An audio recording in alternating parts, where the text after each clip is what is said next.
and I am very excited to have Janet here today to tell us all about transition planning.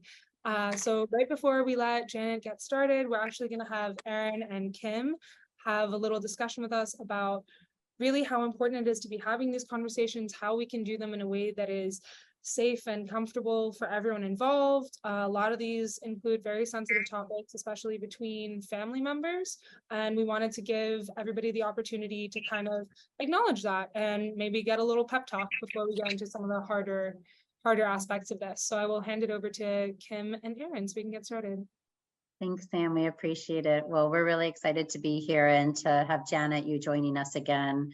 We all still talk about the webinar that you did with kind of the top 10 things all Sibs need to know. And we're really excited to be at this place, now with our sibling project, right? And to be able to invite you back again and go from our Sensational Sibs series to now the most important things that Sibs need to know. So in talking with Dr. Aviccio and myself, we're really wanting to introduce this topic with how to have these crucial conversations, whether it be the sibling, you having it with your parent, whether it be parents having these crucial conversations, possibly with a school system or transition to somebody in a post-secondary world, or other providers and professionals with families, because these are, like Sam had said, very sensitive topics. And so we really looked into the concept of how to have a crucial conversation. And there's a lot of really great strategies that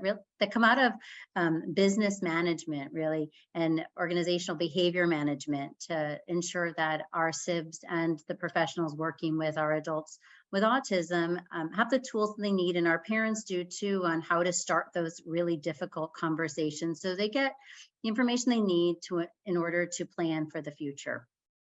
So Kim and I are going to have a conversation together about this, and we're hoping to have some great dialogue. And we kind of have our top 10 tips. Sorry, Janet, we're stealing from you a little bit. To talk about it. And just to start, one of the things Kim has taught me and that we really feel is important with this is not a random conversation to have.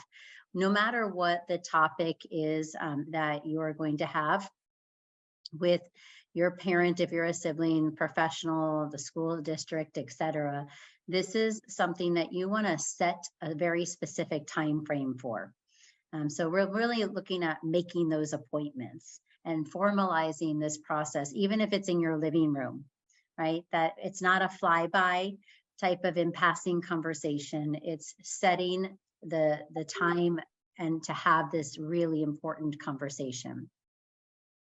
So Kim, I know that you really have a beautiful way of talking about taking your own time and understanding your energy and what inventory you have for that and what you can be ready to take in. So I would love you to speak to that. Absolutely. I think it's really helpful to know what your energy level is. And again, set your own energy inventory. So knowing when it's a good time for you to have the conversation and planning it according to where you are with it and the energy that you have. And also that's the same grace that you can extend if it's to a family member. You can say to them, this is a really emotional topic for me. I know it's also an emotional topic for you. Here are some times that might be good. Let me know what also works for you. So you're sort of modeling that grace and realizing, is this good timing, and having a plan of what you want to discuss. And, not feeling like you have to discuss all things in that first meeting. And maybe going into it with some ground rules, like stating what you need.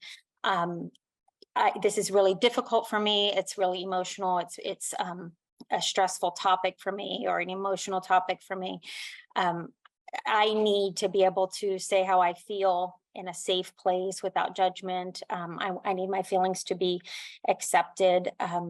And just kind of setting some of the tone for what you need, and also recognizing what the other person needs. So I think that you can come up with some basic ground rules by saying, I feel such and such way, and I need. I think it's like a really helpful sort of sentence stem to kind of get you started. I feel blank, I need such and such. And I think it does help if you've been having these conversations all along, like when it comes to families and parents talking to their children. We know that siblings tend to worry about what's coming in the future from a very young age, what's going to be expected of me. And sometimes it's not openly discussed, and the answers can be very different from family to family. Family dynamics come into play, cultural expectations come into play. So having these conversations early before it's time to transition, I think can set the tone that we're here together, we're in this together. And you know, it's not like an awkward conversation because we've been having it all along and practicing. Absolutely. So Kim and I, in talking about this, there's a term that from some of the crucial conversation literature that says start with the heart, right? You're really stating that kind of path and your feelings, like Kim said. I also think in going back to the logistics of this time, how much time do you really ask somebody for? You know, if you want to talk about 10 things and someone gives you 5 minutes, it's not necessarily going to get you to where you want. And you may not feel that, you know, empowerment, or you may feel a level of disappointment if you start, you know, spilling your heart and starting with the heart, and then you can't get the response or get to a place where any of these outcomes or goals are accomplished from the conversation. So make sure to set aside enough time. And again, managing the expectations, managing the amount of items that you talk about. Maybe it's like today, part 1 of a series of these conversations, and not necessarily having to accomplish everything with one talk. It could take other people a while to process what you need and how you feel, and even gather the information to give to you. You know, I don't know that all parents or all people that you start with the heart to and set this plan will have the answers right away. The other part that Kim and I have been talking about is that if you do get the answers, that may make you feel all sorts of feelings, and it's okay to feel those feelings and give yourself permission to not have to take action or responsibility right away. This could just be information gathering, and not that I'm talking to ask you and talking to you to gather information to do something about it just yet. I may not be ready for years, but I'd like to know this piece right now, and maybe this piece later. And when I'm ready, if I'm ever ready, I'll also let you know and ask more questions then. And that's okay. And I don't know that we all give ourselves that permission to not have to take responsibility when we're gathering information, as though it's assumed if I'm asking, I'm going to do something about it. Or even to add to that too, is the right to change your mind. This is how I feel about this now. I need to be able to think about it, you know, give yourself a time period, a minute to think, to change your mind or pivot and say, I need some time and I might change my mind. Can we also revisit this again? And give yourself that flexibility and not feel like you're forced into what you feel today.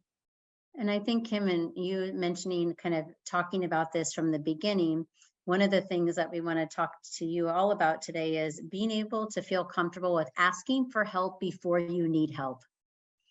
And I think that is, Kim mentioned that earlier today. And I mean, she's an amazing licensed mental health counselor, right? So it's of course a guidance that she's going to provide the individuals that she serves. But I never think about predicting when I may need help and letting someone know in advance, right? That I may need help later. I'm not sure that I need it now, but I'm asking for it now for later. Mm-hmm. It's really a tough one because sometimes we feel like we have to be able to do everything and we don't want to ask for help. We have this, we're used to taking care of it.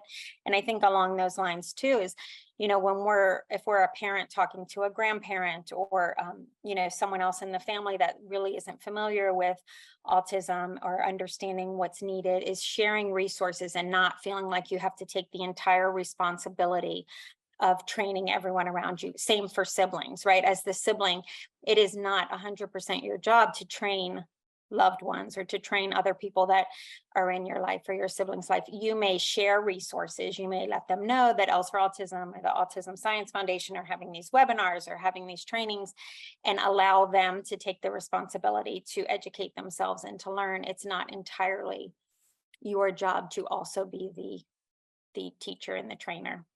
Yeah. For everything. And I think that one of the other things we talked about, and this is kind of going back again to the logistics of this, is what is the format that this meeting is going to happen in? You know, is this in person? Who is this online? What's the best way to get all the players into the conversation that are necessary? Because Janet, I can imagine today when you start talking that there's different topics that may need more than like an immediate family member, may need an attorney, may need a provider, may need someone from a local organization like an agency for persons with disabilities, right? And so what's the best format of that meeting? And also to think about who needs to be involved, so you're not needing to necessarily have multiple conversations and talking about the same thing and then feeling like you're on this hamster wheel and not getting anywhere. So that plan that Kim talked about in advance really has these, you know, very specific steps. And then when the purpose is set, when you're ready to state your path and start with the heart, when you have your goals and what you want your outcomes and timeframes to be, to have these manageable next steps and expectations, then we have that crucial conversation and that meeting with everybody there. So we only do it once, and it really becomes part of a person-centered plan for you as the SIB, or surrounding. Now you're the center of that ecosystem, gaining that information, versus typically it's an individual with autism, right? That's in the middle and everybody else is surrounding. We want to put our SIBs in the center there and have them create this person-centered plan for them, so they can, if they're going to be responsible or choose to be responsible for taking care of their sibling later on, that they have the information that you need as a SIB, right? You have that. And you have your kind of top 10 tips of starting the conversations, planning the conversations, and having the conversations about the multiple topics that hopefully we're going to cover, throughout this really wonderful series. Kim, I don't know if we had a 10, but I feel like we need to have a 10. I have a 10. I have a 10, and we didn't talk about this one today. It's one of my favorite things to do. It can be done with a licensed mental health counselor, or it can be done with a trusted friend. Is to role play the conversation. If you're really feeling anxious or nervous and your mind won't stop all the different scenarios, practice the scenarios, because then when you actually have the conversation, it's not really the first time, or it doesn't feel like the first time, and it gives you the confidence, and you've sort of heard yourself say it, you've heard how it came out, did it really express what I was trying to express, and it lets you play around with it. So we do that. I've done that in many sessions with parents, talking to other family members who ask questions on vacation. We've practiced and role played. So there's a lot of different scenarios that can occur, and it's great to do with a trusted friend too. Absolutely. And not to add an 11 because there's not one, but just to make a point and not forget about the person that we're talking about, which is, your autistic sibling or the individual with autism in your family. But it may be that in any case, if they can be part of this process and the conversation and have their choice and have their voice, that we do include their thoughts and their feelings about this and help guide you as a sibling when possible. We understand that sometimes individuals may not be able to make the informed choices on their own and may need support or adaptations, augmentative communication. I do feel it's important to include, always give the right to include them when possible, to the level possible in these conversations, so that we're not always informing a life choice or a plan without the person it's about having to be an active part of it. So Janet, I think for Kim and I, we really got excited. We had this great dialogue earlier. We should have recorded it and then, just let you guys hear this awesome conversation we had. And Sam, thank you so much for mapping this out. I'm hoping that this becomes kind of standard practice for a how-to guide to crucial conversations. And without further ado, we're really excited for you again to be here today to talk about this very important topic of transition planning and the things that our SIBs truly need to know. Thank you, Kim. Thank you very much. Yeah, thank you guys so much for opening up. And while Janet is setting up her slides, which we can all see, we can currently also see the sides of it. So might be able to see your presenter notes. I don't know if that's the version that you wanted up, but I just wanted to say that we will be able to circulate this to everybody that registered. You can also like put your email, you can send me a DM directly in the chat if you want me to email it to you separate from that mailing list. All good. So you can, you're seeing that black screen with, you're not seeing the big one? So what we are seeing right now is we are seeing your slides as well as all of the things that are around the slides. So it's just not in presenter view per se. I think if you click the top left from beginning, I think if you click that one, it puts it into presenter view. I No? thought it would too, and that's what I have an extra. We can see them, so Okay. It's that's good all enough. good. All right, because really in the end, it's all the cool stuff I have to tell you. So that really is what matters. So we'll start with this. So if you heard me speak last time, you remembered that I come to this with lots of experience. So I was a special ed teacher. I was a director of a supported employment program for 25 years. I went back to school when I was 50 to become a registered nurse. Because I was working with an individual that went on a ventilator. And so I still do that on the weekends. And then I ran personal care agency. I was a mucky muck at the State Department of Health Services here in Wisconsin, really promoting employment initiatives for all individuals with disabilities. And now I work at Attainment Company. So I do a lot of training and I write curriculum. So it's so awesome.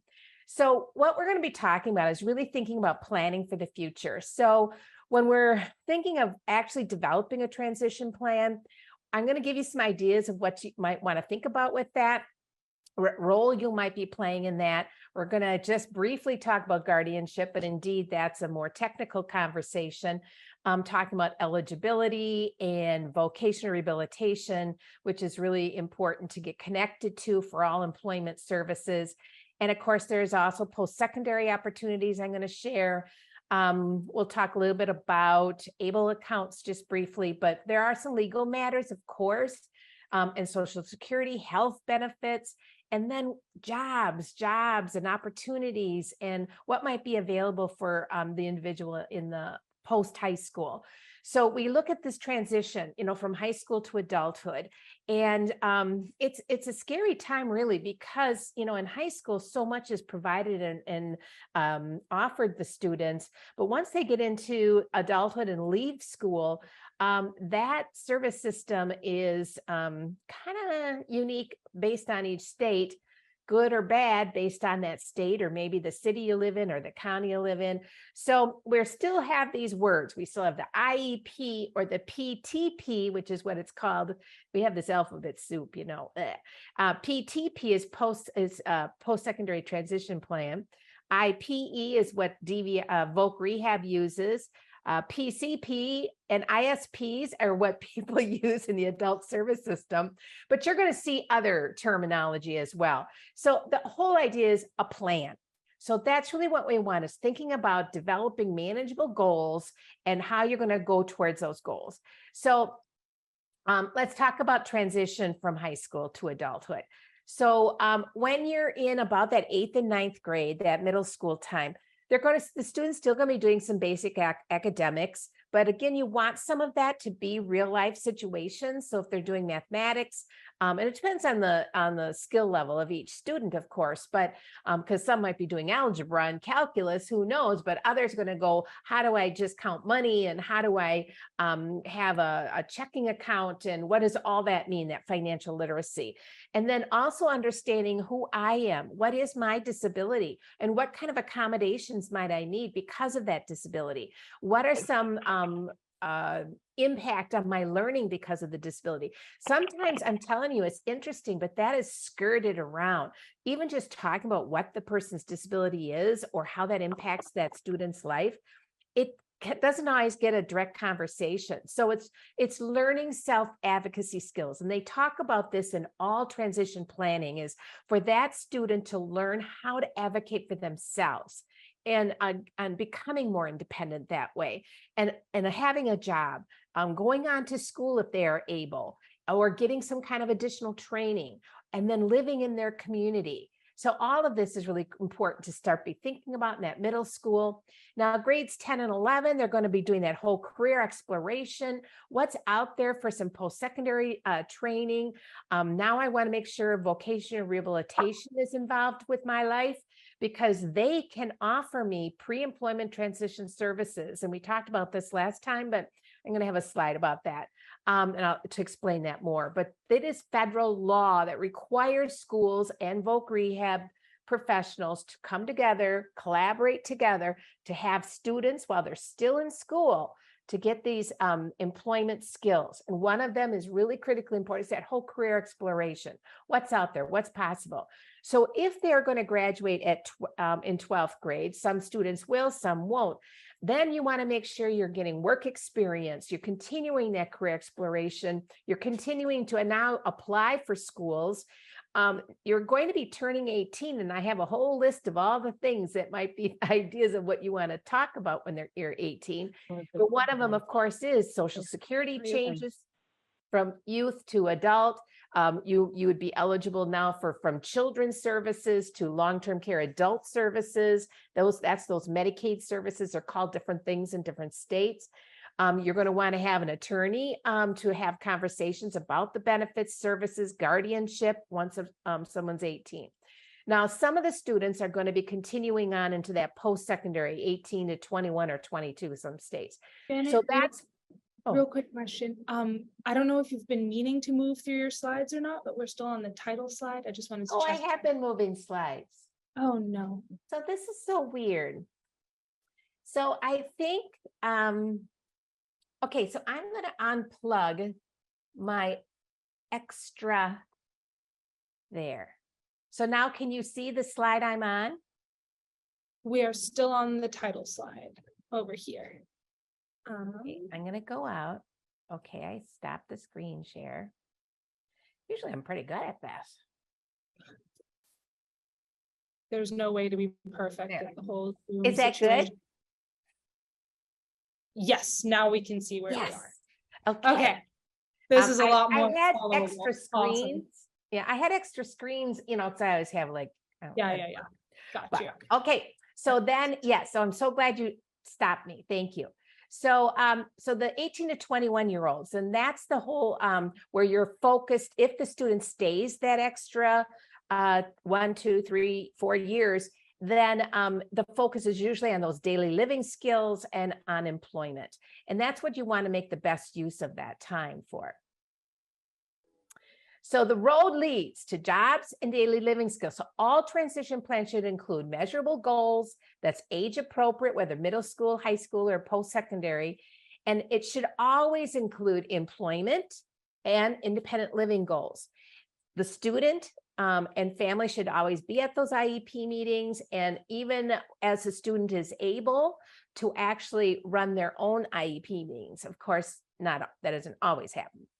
And then in the employment, you want students to get out there, job shadow, get those work experiences, do internships, have opportunities for part-time jobs. Nobody has a disability that would say, oh, they can't really do this because they do this kind of behavior. Sorry, doesn't matter. Everybody can work and everybody can be involved in their community. I'm fully supportive of this. And I believe that one of the things that we do is really working with our employers to understand, okay, this individual might talk to individuals that aren't there. And so, because they might have some mental health things. Well, but you know what? That's just who they are. And they're going to come in here and they are going to do a great job for you. They're going to be able to do this piece or this part or this customized job for you that you need done. So it's really having a conversation about what a person might do. I had another fellow that would, flap his hands a lot, and, it's okay. And he'd turn the bathroom lights on and off, and he kind of like water. But, so I'd say, here's what he might do. And I do a little training of the coworkers, and, that's him. So this is what he's going to do for you, though, the business, and this is his job there. And so really kind of drawing attention to the person, who they are. This is Barry, and he loves Special Olympics. He's an amazing basketball player. His dad, he runs the car lot over here. And, just having this conversation with coworkers, and of course, always with the permission of the individual, and then just making kind of demystifying or making whatever it is that they're doing that's a little bit more unusual, just to say this is who they are, and that acceptance level. And really, it's not that they're going to see this anyway. So let's have a conversation in a very common, plain way to those coworkers and employers. So I have a whole thing on how to job coach and job develop for individuals. And I have placed anybody and everyone in a job. And it really is just building that community around that individual at the workplace. And it works beautifully. So they're also going to need those daily living skills. So are they cooking at home? Nope. Mom, dad are cooking everything. Start with microwave cooking. There's a microwave cookbook out there. There's, recipes all over the place. And then do they have responsibilities at home for house cleaning? And are they out grocery shopping? Because they learn that. Is the school teaching these skills? Laundry, how do you do that? I mean, every single student that leaves high school needs these skills. It doesn't matter if you have autism or if you do not have any disability, everybody needs this. And then those healthcare needs. So here's really critically timed now. Who's going to help with medication administration? Who's going to help set up the doctor and dentist appointments, eye and ear appointments? Who is going to help with those things? Now, if the parents are doing that, how can we teach the skills for that student to learn to do this themselves if they are able? And nowadays, you can do a lot of these appointments online, and learning to schedule medical appointments online in, your sites that, every single clinic has them now, or almost all. So helping to just learn how to do that if they're not comfortable on the phone. And then this whole financial literacy. So thinking about when I have a checking account or a savings account, what is a debit card and credit card? And yeah, you do have to pay back all that money that you've just charged. So really thinking about what is the finances, having some financial literacy. So good transition planning has a role for everyone. So how can we make steps small enough and attainable enough for each year of high school? So as they're going through their years of school, what are some goals? And that's what IEP is all about. So sometimes those IEP meetings can get, because everybody's got to do their reports. And sometimes it's like, let's break it down into what's the student need to do? What does the parent or family need to do? And what is the teacher going to do to just attain some of these goals? So let's look at the student. So the student, we want to already have them identifying their talents, their interests, their passions. I want to know what they're interested in doing once they're done with school. What is their passion? And, it might be being a YouTuber. It might be being a gamer. Well, okay, maybe they like those things. The chances of being able to earn money at that is not that great, but maybe what are some jobs that could be done on the computer? What are some IT positions or training that you could get? So having that student really participate in their IEP, feel like they own it, feel like those goals, which are now attainable and are written simply enough, or in a way that student can own and understand and be able to say, yes, I want to work towards that goal. What are the goals that I can do myself in order to be more independent? In order to, who is going to help me do this? Who's going to help me achieve these goals? And then starting those self-advocacy skills. So we're going to talk about the parent and family role. So now it's also helping that student explore and identify interests and talents and passions, and working on these IEP goals with that student, communicating that where the supports are, both in and out of school, and then really supporting the concept and idea of self-advocacy.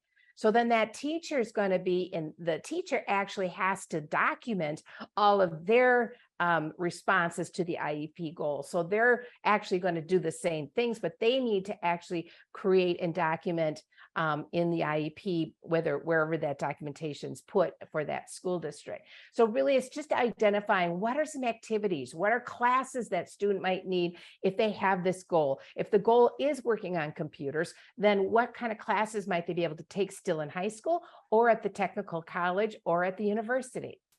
All right, so we're really thinking about, there's two different things here now: transitioning in school, receiving support there, and then the adult service system laws.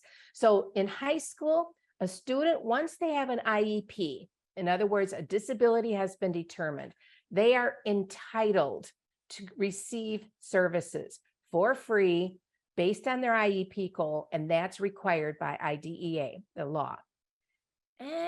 But once they leave school, it is now eligibility. And that starts at 18. Even if they stay in school, they're still eligible for adult services. So at 18, now, are they eligible? Now, if they have an IEP and they were in high school, and especially if the disability label has that autism, they may not be eligible unless they have definite deficits in certain life areas. And you're going to want to see what those requirements are. Eligibility is different. It's no longer entitlement. It's now eligibility, and it's going to be based on maybe agency or by your state, or it might be based on their ISP meeting that we were talking about, those, whatever all the different, alphabets are. And then the progress towards those goals. Well, in the IEP, the teacher has to show the progress. Well, in this, the person is meant to monitor their own progress. Now, if they're involved in agencies or even vocational rehabilitation, they do have some requirements to write reports and show progress. But a lot of it is more a need for self-advocacy. And that's why I really talked about the need to be learning those skills while they're in school. And it might be based on not just eligibility, but funding. So maybe that state says we only are going to fund these services. Maybe that state says we have waiting lists for support. So, and they can do that. It's not entitlement anymore. It's eligibility. There is Section 504 of the Rehab Act. There's ADA, Americans with Disability Act, and then the federal Medicaid waivers is for what I'm calling long-term care. So it's a different system. And I feel like that's probably one of the biggest changes of changeover. Also, that this system of adult services is not going to be a school calendar. It's not going to be 8 to 4 every day. It's not going to probably look like that. It's going to look very, very different. It's going to be very individualized for that person with a disability. So we're going to look at, what are some employment supports? So you've got the vocational rehabilitation. Now, remember, they're only going to be involved for 1 to 4 years. They're meant for what we call short term. They do fund what we call discovery. They will fund a student if it's in their IPE, individualized plan for employment. If they're going to be needing to get additional training, it will fund education. They can fund on-the-job training for students to actually get that experience, or adults. They can fund youth apprenticeships program, which very cool to get involved in those while in high school. They can fund job shadowing. They'll support interview, resume building, job placement, and then they are part of Project Search, if you're aware of that program. That is always the last year of high school. So Voc Rehab is a great resource. They have a good amount of funds, but all of the goals have to be in the IPE to fund any of these things. So this is where you're going to want to make sure you're writing goals very specific to what it is that student wants to do, or adult wants to do as a job, and then start putting in are they going to need additional funding for what on the job, education, apprenticeship. So they're a great resource, Voc Rehab is. But you kind of know, then you want to make sure that in that school transition that you're getting these those soft skills. And it doesn't do any good that a student comes to school dressed with, lots of makeup, maybe They've got lots of jewelry on, maybe they even have lots of piercings, and then they take a job that doesn't allow those things. So you've got to know that when that job, you got to know what those requirements are. What are the soft skills? Yes, you do have to show up every day. And yes, you do have to listen to your boss, and you have to do the jobs that they tell you to do. And it has to be done in a certain time frame. And so it changes. So that's why those work experiences and apprenticeships and things like that work wonderfully while they're still in school. Now, are they going to be eligible for long-term care Medicaid waiver funded services? Maybe, maybe not. If they are, that's great, because then they can get access to additional supports like a job coach or a job developer, and then support in their supported living services. But they have to meet the eligibility requirements to do that. And they might also then get be able to have some assistive technology. I'm going to tell a little bit more about assistive technology. So this is that PREETS I was talking, pre-employment transition services. And this is that it can be anywhere from 16 to 22 years old, or however long they're in school. While they're in school, Voc Rehab and the schools now are partnering and collaborating very closely, required by federal law. Workforce Innovation Opportunity Act, WIOA, requires that this happens. And 10% of all of VR money must be spent on youth while still in school. So they're seeing that they're going to invest in those youth and those students now. So this is talking about post-secondary education, it's talking about workplace readiness, job and career exploration, work-based learning, and self-advocacy training. So the student while in school has access to all of these services or experiences or classes, or however it's being done in your community. Every VR state agency is contracting for this in a little different way. And some of it, the VR counselor is doing this, and others are contracting with the agency, and in other places they're contracting with the school district. So make sure that there's some connection to receiving some PREETS, we call it, supports, because that's awesome. All right, so here's a couple different trainings, and I haven't been looking at chat, so I hope somebody's looking at chat. So if there's any questions, please let me know. I've got the chat covered. So if anything comes up that we want to interrupt for, I will absolutely start telling you. Thank you so much. So one of the trainings, thinking about post-secondary education, I think is such a valuable opportunities for students right now. There is Think College. Look and see what, and I've got the links in my next slide. So I'm going to make sure you have this PowerPoint, and then I have all the links for everything that I'm talking about. So Think College is awesome. It really looks at expanding an opportunity for more inclusive higher education. And there are only certain colleges or universities that are involved with Think College. So you need to see who would have that in your state, whatever state the student's going to be in, or Florida. But here I said students with disabilities are welcome in all Florida colleges.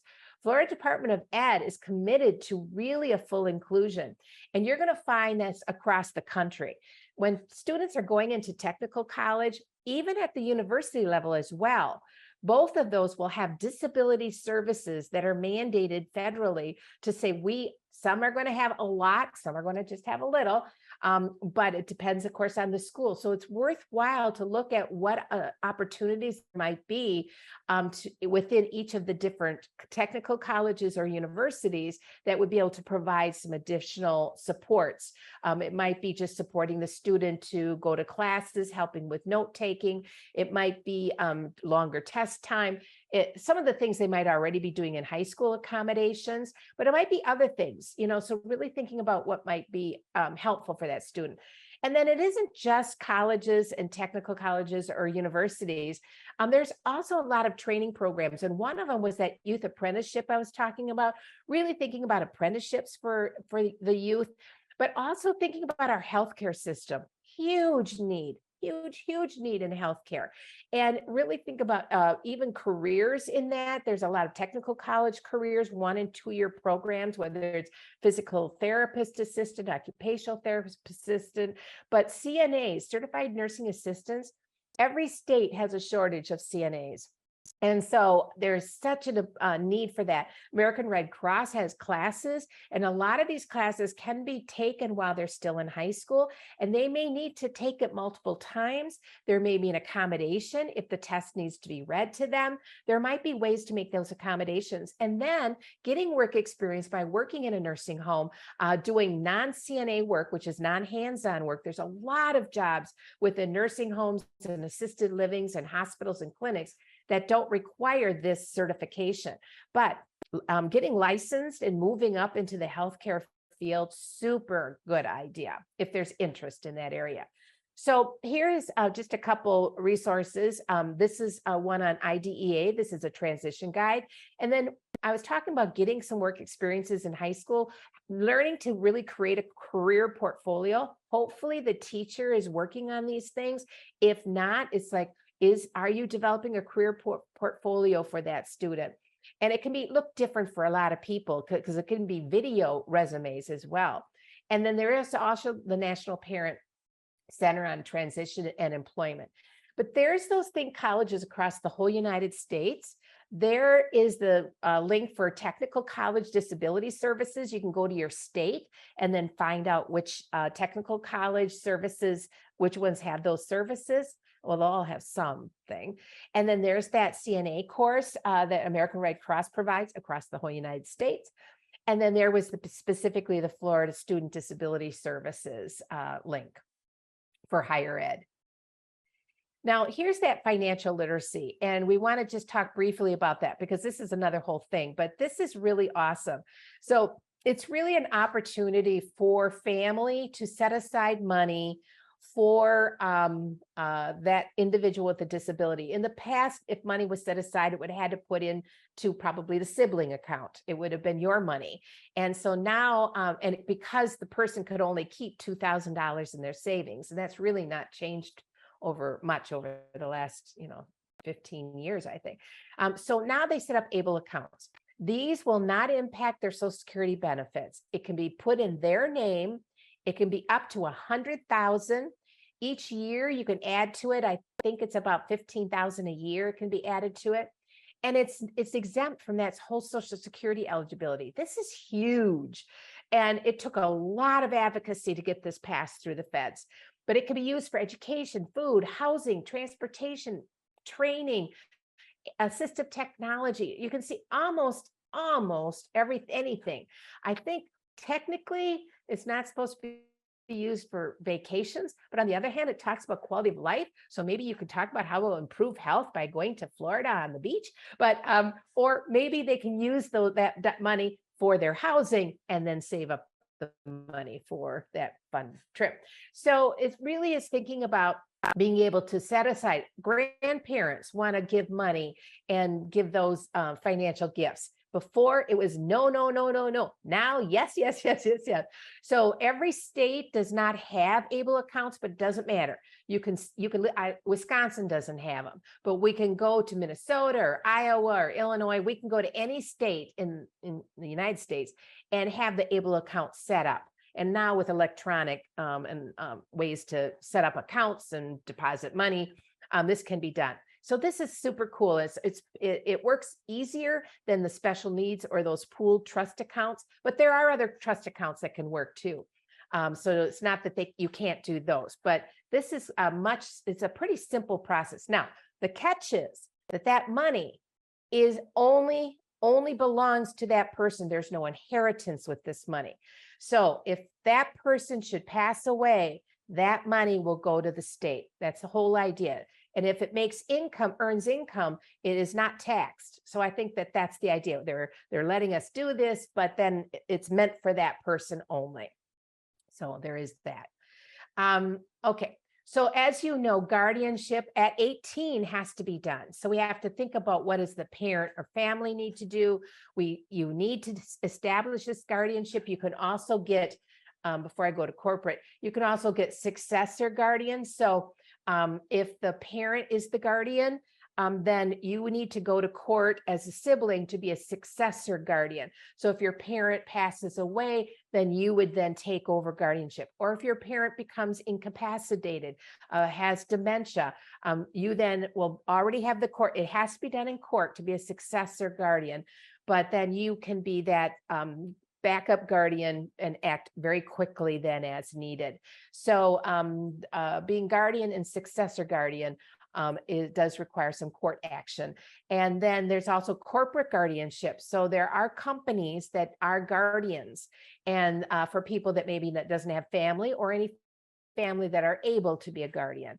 And then there are volunteer guardians. I'm a volunteer guardian. So here in our county, we tried to make sure everyone who was their own guardian, but still had a need for a guardian.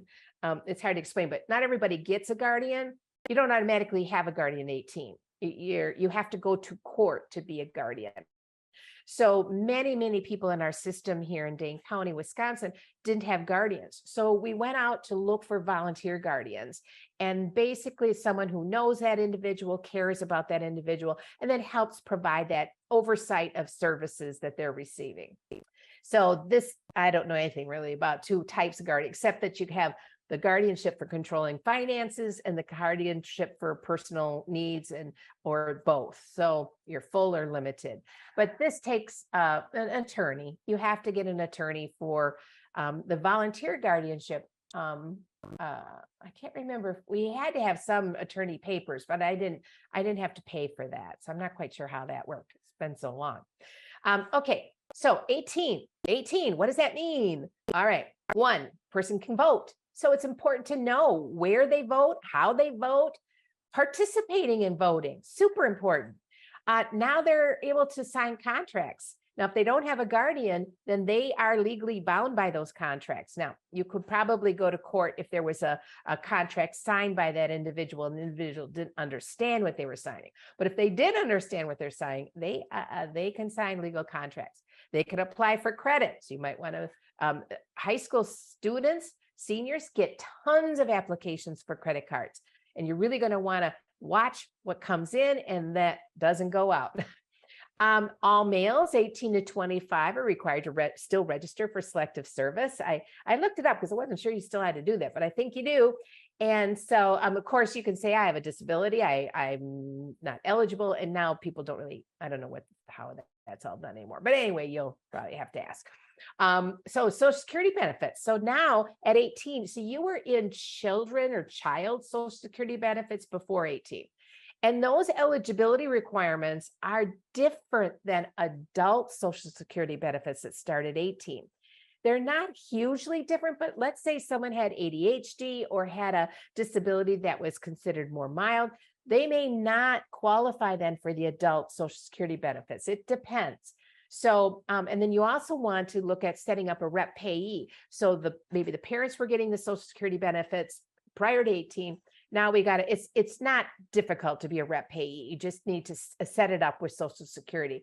And then now the checks are going to come to you, and then you'll be managing and do whatever reports that are needed. Of course, guardianship's needed at 18. And that's at the time at 17 and a half to sign up for long-term care services or those Medicaid services or waiver services, whatever they're called in your state, they can vary. Now, medical management, here's something that is pretty important. So at 18 years old, now the family members actually have to obtain permission to participate in their family members' medical care. So they're going to hit 18, and then the medical system is going to say, oh, we can't talk to you anymore. So that has to be established. And then this is probably one of the hardest areas for many families is if a person has a lot of medical needs, changing over from pediatric to adult healthcare, because the pediatric physicians that were caring for that youth, maybe who had special healthcare needs, now they have to transition to adult healthcare providers. And I think this is one that's been a challenge for families who have medically fragile children. But who's going to then monitor your medication administration, setting up those medical appointments, arranging that transportation?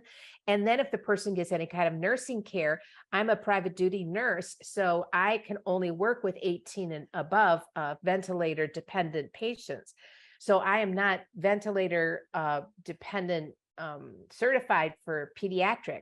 So once they go from pediatric to adult, you also may have a change in nurses, or they may need, the nurses need to get the adult certification, which most of them will do that because they're kind of pretty connected to that child. All right.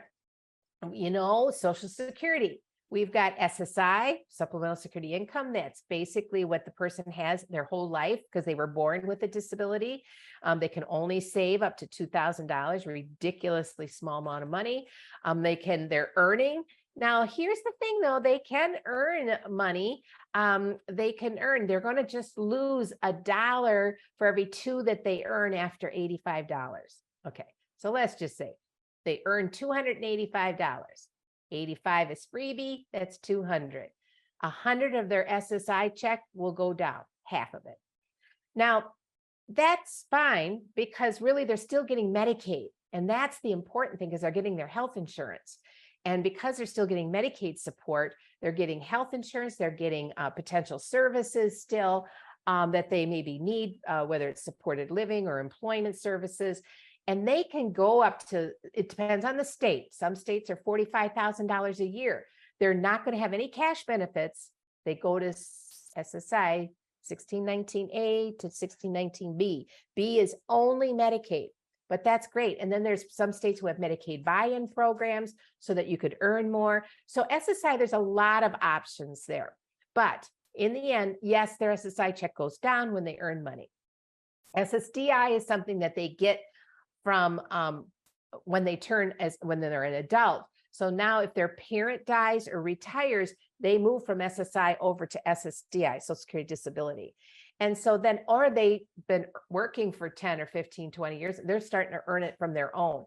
But here's the thing, there is a very specific limit. I think it's $1,250 a month that they're allowed to earn. Something like that. Now, I'm not sure what 2023 is, but it's around there. Let's just say $1,250. So if they go over $1,250 earnings, now they can lose the whole thing, but they can earn up to that and still get their full SSDI income. So here's the thing there is that, so some people need that. Some people are not going to be independent earners. Some people still need that Medicaid and they're on SSDI. So that in that case, we usually keep about $1,000 a month, but they can still earn that and they can still work. You know, this is my thing, work. Because that's where you get a sense of who I am and who I'm the same as my sibling. I have a job and there's those ABLE accounts and there's work incentives and there's some links.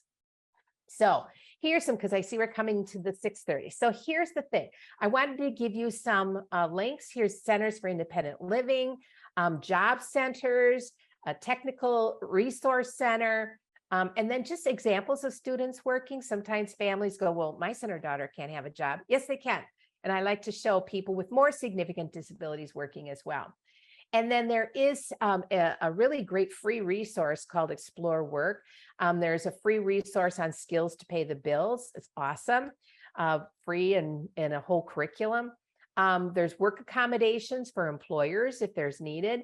And then if your sibling needs an assistive technology, there are loan libraries in every single state that can look at opportunities to try different technologies to see what might work.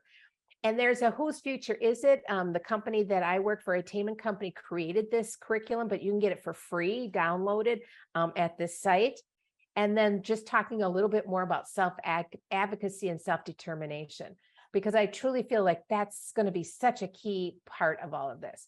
So I went through the transition, my not any top 10 anymore, but a lot of information about what I see is important to remember about what to think about for transition. So hopefully this is helpful, and I will definitely give you the PowerPoint.